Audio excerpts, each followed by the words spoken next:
dapat raw tayong mga government officials, that includes the highest ranking official in this government, which is ikaw, Presidente Bongbong Marcos, should be a role model sa lahat ng mga nasa ilalim mo at sa taong bayan.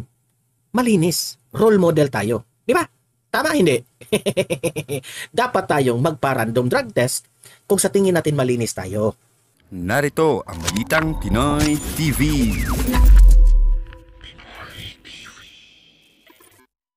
Magandang araw sa atin lahat mga kababayan. Dito na naman tayo sa another episode ng ating vlogs. Pag-uusapan natin ngayon, ito po, no? Ito pa rin ay patungkol dito kay Congressman Paulo Duterte, no?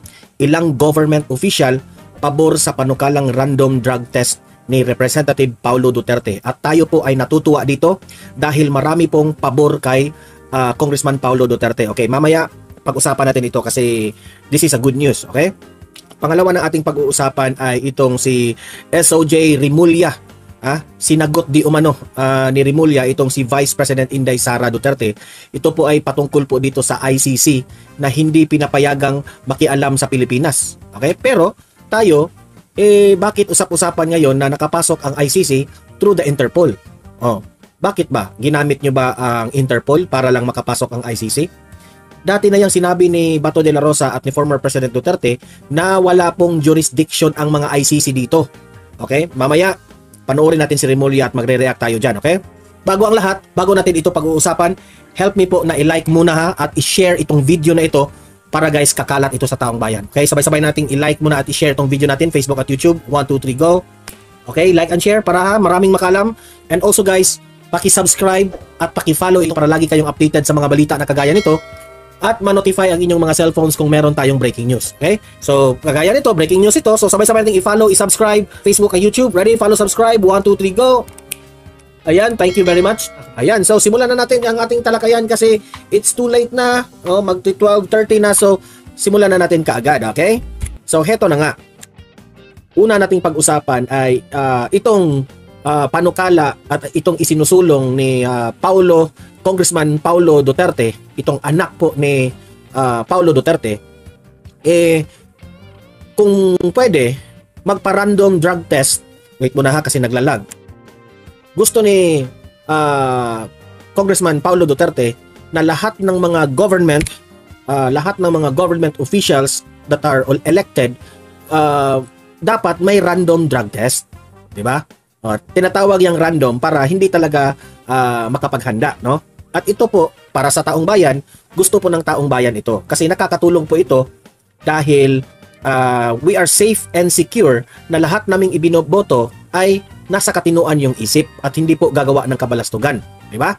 So, tayo po ay masaya na marami pala ang pabor dito sa panukalang isinusulong nitong si Congressman Paulo Duterte, anak po ni former President Duterte. Si Yasin pa, hello po. Okay? So, heto yung balita at magre-react tayo. Okay? Pasok!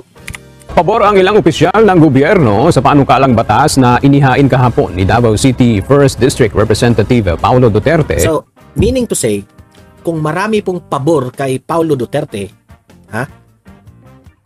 meaning, gusto talaga ng mga taong bayan at mga government officials na malinis po. Tayong lahat. Di ba? So, okay yan. Pati presidente natin. Ipapa-random drug test natin. Lahat-lahat na. That is working in the government.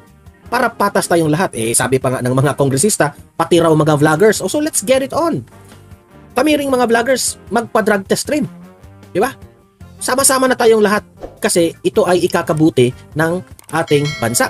Kung ito ay nakakatulong sa ating lahat, for equality and fairness, gawin natin ito lahat, di ba? Na isailalim sa random drug test ang mga government officials. Correct. Ayon kay Baguio City Mayor Benjamin Magalong, dapat ang mga kawani ng pamahalaan ay mentally at physically fit. Good job sa iyo, Mayor Magalong, kasi ikaw po ay matino na mayor. Dati ko na itong sinusubaybayan itong si Mayor Magalong. Magaling ito Magaling ka po, Mayor. So, thank you for supporting Congressman Paulo Duterte. Para mas makapagserbisyo ng maayos sa publiko. Kung wala ka namang ginagawang masama, bakit ka matatakot? Correct! Tumpak ka dyan, Mayor Magalong. Kung wala kang ginagawang masama na government official, bakit ka ba kakabahan? Bakit ka ba matatakot? At bakit ka magagalit? 'Di ba? Magpa-random drug test na lahat. Kung ikaw malinis ka, sa tingin mong malinis ka, hindi ka gumagamit, anong ikakatakot mo? 'Di ba? You got it. Mayor Benjamin Magalong, salute kami sa inyo, Mayor Magalong. Tama 'yan. Baka yung yung UNTV naman pagtripan kayo ng administrasyon, bakit niyo ito binalita? Di ba? Ay, H. Liza, hello po. Uy, Rosario Borsats, maraming salamat po. Kung magiging batas Nandito ang ating bagong mga moderators. yan, napakaganda. At kung alam mo, ang talagang laban natin sa droga, mag-umpisa sa atin yan eh. Correct. Grabe. Tumpak na tumpak talaga itong sinabi ng Mayor Magalong na ito. Sabi niya, tayong mga government officials, lagi tayong nagsasabi na iwasan natin yan, war on drugs tayo. Pero dapat, bilang isang government officials, magsimula yan sa kanila. Dapat ang mga government official role model. Narinig mo yon, Bongbong Marcos? Bongbong Marcos, narinig mo si Mayor Magalong? Dapat raw tayong mga government officials, that includes the highest ranking official in this government, which is ikaw, Presidente Bongbong Marcos, should be a role model sa lahat ng mga nasa ilalim mo at sa taong bayan. Malinis. Role model tayo. Di ba? Tama, hindi? Dapat tayong magpa-random drug test kung sa tingin natin malinis tayo. Okay? Alam ko, Mr. President Bongbong Marcos, hindi ka matatakot dahil malinis ka, di ba? FL Liza, First Lady Liza Arjeta Marcos, malinis ka, di ba? Mga anak mo malinis rin, di ba? Ipa-random drug test na natin para ang taong bayan hahanga po sa inyo. Okay? I think sisimulan ito ng mga Duterte. Okay? Kung sisimulan ito ng mga pamilyang Duterte, saka kayo mga pamilyang Marcos rin, kasama sina Amy Marcos, magpa-random drug test rin kayo para tayong lahat masaya. Taong bayan masaya. Para masarap sa kalooban namin na ang aming mga government officials ay malinis. Di ba? Mga Donmar TV viewers and moderators, di ba? Masaya tayong lahat kung magpa-random drug test. Sige, tuloy. Sa isang text message, sinabi naman ni Iloilo Governor Arthur Defensor na walang problema sa kanya ang pagpapadrug test. Ayan. Isa pa itong si Governor Arthur. Wala raw problema sa kanya. How about the others? How about the others? Natatakot na ba? O okay lang sa inyo? Because, alam nyo, nakakahiya eh. Isa kang government official, nagsiservisyo ka sa taong bayan, tapos ikaw pala, pasaway ka, gumagamit ka, hindi yan maganda. Di ba? So, you are elected sa taong bayan. So, we assume that you are clean and ready for all the service na itulong nyo sa taong bayan. Di ba? And isa dyan, malinis ka. Isa dyan, wala kang background na gumagamit. Okay? Kasi mahirap yan eh. Kayo po ang nagdidesisyon kung paano nyo igasta ang pera namin taong bayan. Tapos gumagamit ka, ipagdudahan ka namin. Di ba? So dapat malinis tayong lahat. Pabor din ito o pabor din dito si Mayor John Ayin ng Sara. And I hope dadami pa yung pabor kay Pulong Duterte dito. Kasi kung ito yung ating tatandaan. Kung sino yung mga government officials na papalag dito sa panukalang isinusulong ni Congressman Pulong Duterte, alam na. Bakit kayo papalag dito na para ito sa kabutihan? This is for a good intention. Ang tanong, may natatakot na ba? Sabi ni Ma'am Jeroy, correct Sir Donmar, ang mga takot lang yan ay yung mga jadik. Ay, Jane Bramlett, hello po, good evening everyone and Donmar. Iloilo, anya kahit gawin pa ito kada 3 buwan ay...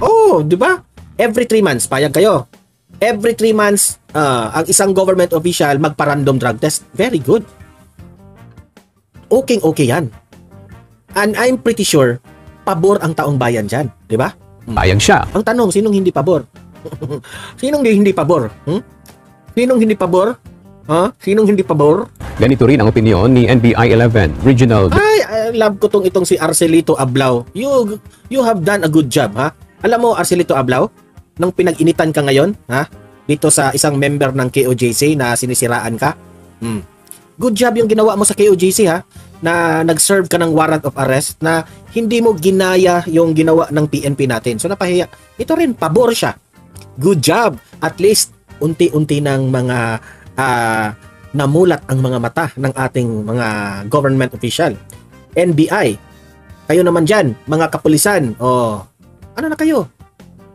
Wag kayong matakot na lumabas dyan sa katotohanan, di ba? Director Attorney Arcelito Albao, ayon naman kay Tuguegarao Mayor Jefferson Soriano, masyadong magastos ang ganitong panukala. Ala! Bakit? Mayor Jefferson Soriano, magastos? Ha? Nagrereklamo kayo sa random drug test dahil magastos. Pero, hindi kayo nagrereklamo sa 5,500 flood control project. 1.4, ano yun? 1 billion a day? Hindi tayo nagrereklamo dyan. Ito, random drug testing lang sa mga I think, kayong mga government officials ang gagasto nito. Ako suggestion ko lang ito. If you are true to your country, if talagang nagsiservisyo ka sa taong bayan, na malinis ka, kasi I think yung video na ipinakita ni Paulo Duterte, I think si Paulo Duterte yung gumastos doon sa kanyang pagpa-drug test. Ito na nga mga kabalita. Ano na ang masasabi nyo patungkol sa balitang ito? Please comment down below mga kabalita. Pag-usapan natin yan sa comment section. At kung di ka pa nakasubscribe sa ating channel, baka naman